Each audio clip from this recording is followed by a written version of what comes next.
So now what we're going to do is talking about how to plot ordered pairs. Okay? Ordered pairs is the same thing as if you heard as a coordinate, or you might have heard it as a point. They all mean the same thing.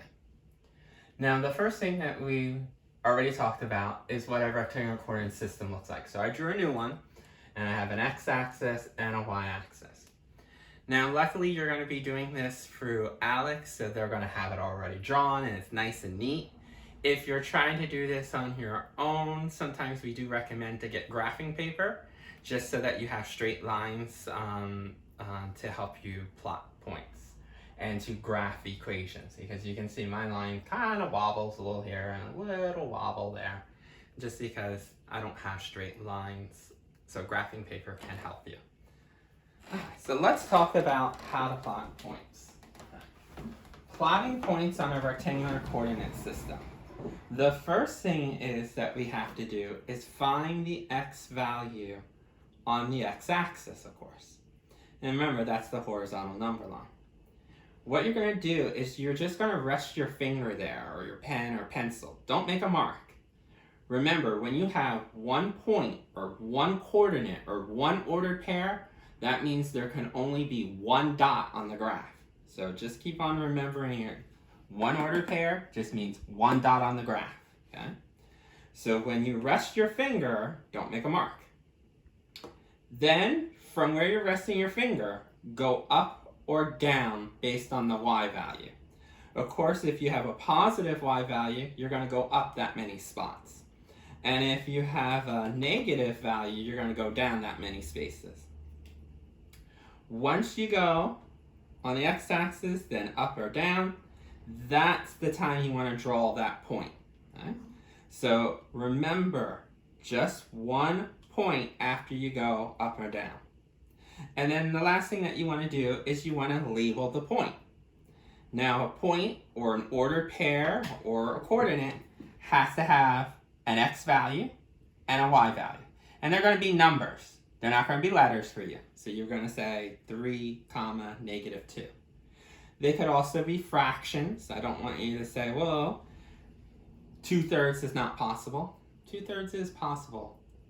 We're going to show you how to graph first integers, and then I'll talk about how to graph things that are not an integer, like 6 1/2, or 1 2/3.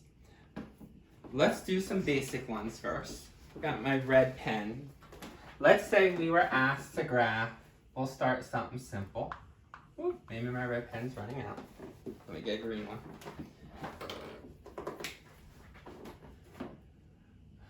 Let's graph the point 3, 4. Now, you have one value here in front of the comma and one value after the comma. With every ordered pair, no matter what, x is always in the first spot, y is always in the second spot. Also, because we already talked about the 4 quadrants, 1, 2, 3, 4, and we told you what each quadrant looks like when it's an ordered pair, we know when you have 2 positives, it has to be in quadrant 1. So how to plot this point? I said look at your x value, find it on the x-axis first. Remember, this horizontal line. So find a +3. So a +3 is here.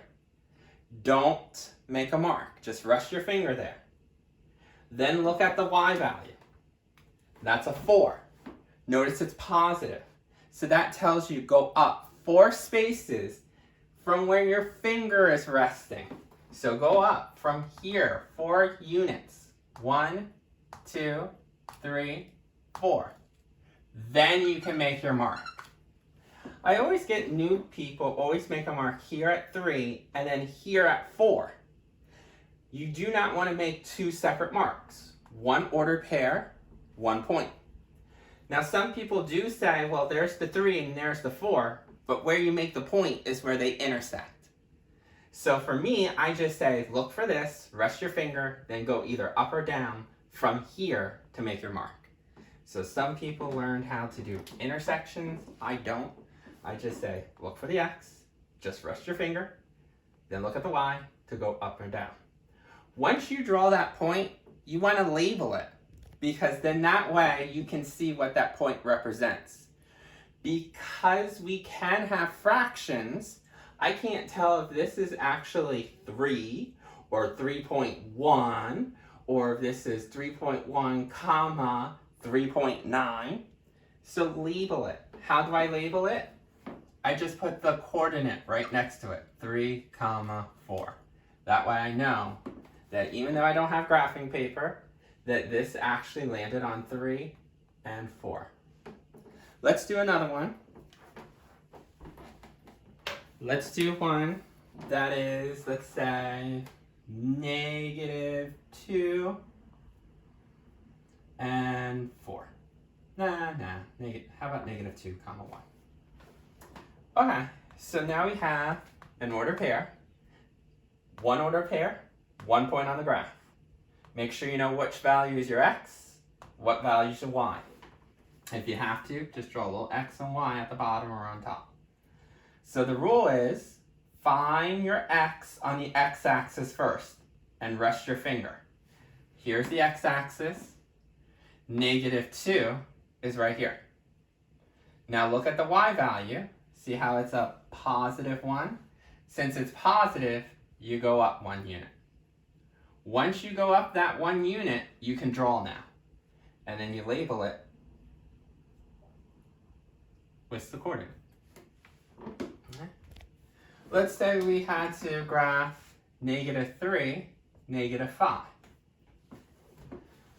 So find -3 on the X-axis, rest your finger, and notice the Y value is negative. Remember, negative means go down. So let's go down 5 units. 1, 2, 3, 4, 5. And then label that point with the coordinate. Remember how we said anything in this corner be positive, positive? Anything in this corner be negative, positive? Anything in this corner would be negative, negative? And then the other corner, positive, negative. Okay? So see how this negative, negative bubble is in this corner? See how negative, positive is in this corner? Positive, positive is in this corner. Now let's do a couple trick guys. Let's do one where they said, let's graph 0, -2. So remember, when you have an ordered point, you have an X value and you have a Y. So you know this is X, you know that's Y. So find X as 0. Now notice I didn't number a 0 here, but we told you that this origin is where X is 0 and Y is 0. So this is where X is 0, rest your finger here. The Y, since it's negative, means I have to go down 2 units. So 1, 2. Boom.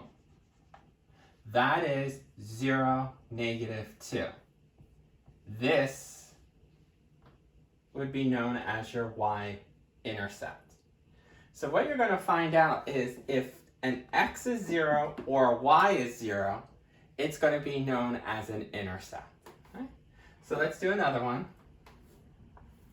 Let's do 3, 0. So find, again, this is your x on the x-axis. So not here, that's -3. Over here at +3. Now the y is 0. When it's 0, that tells you don't go up, don't go down, because it's not positive, so you can't go up, and it's not negative, so you can't go down. So when it's a 0, you're just going to color in this 1 point. Label it as 3, 0. And again, see how it rests on the x-axis? It's the x-intercept. So see how you get a 0 here that's an intercept. Or when you get a 0 here, that's an intercept. Let me erase because it's getting a little cloudy here. But the next thing I want to do is talk about plotting if you have fractions, not these integers, but you have a fraction.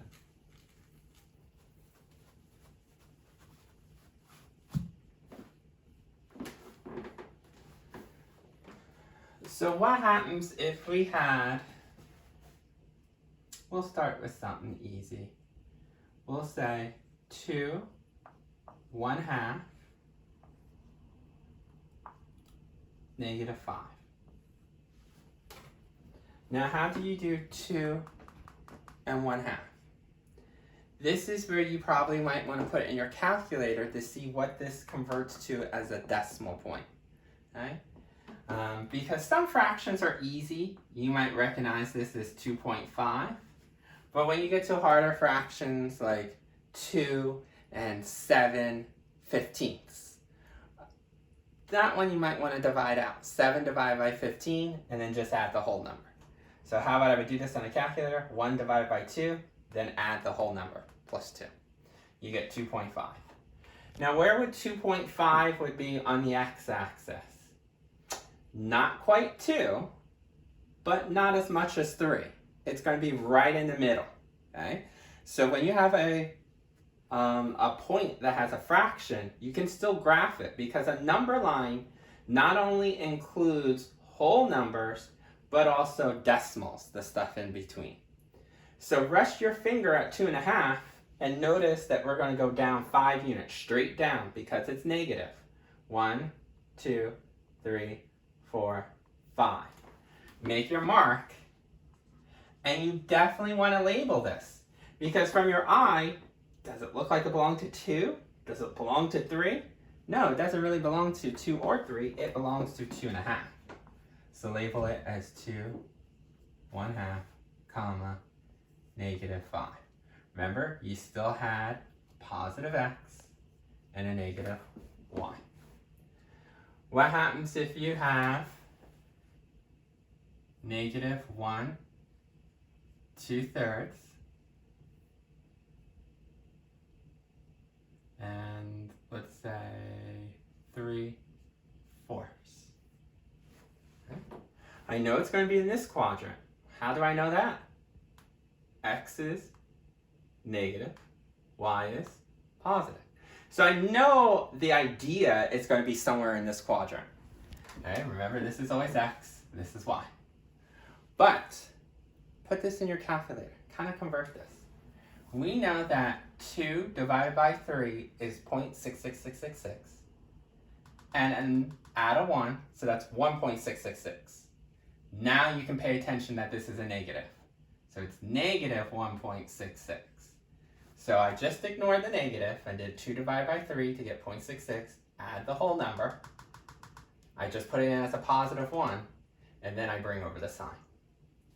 And then here, 3 divided by 4, calculator would give you 0.75. This will be easier to do it this way because then you can say, oh, 1.66. Okay, so it's not $1, but it's not $2. It's between $1 and $2 on the negative side. So 1.66 would be right about here. 2/3 closer to the 2 than the 1. Rest your finger. And then 0.75 says, not quite $1. Go up just a little bit less than $1. Because it's positive, notice it just went up a little bit. And then because it's a funky coordinate, make sure you label it.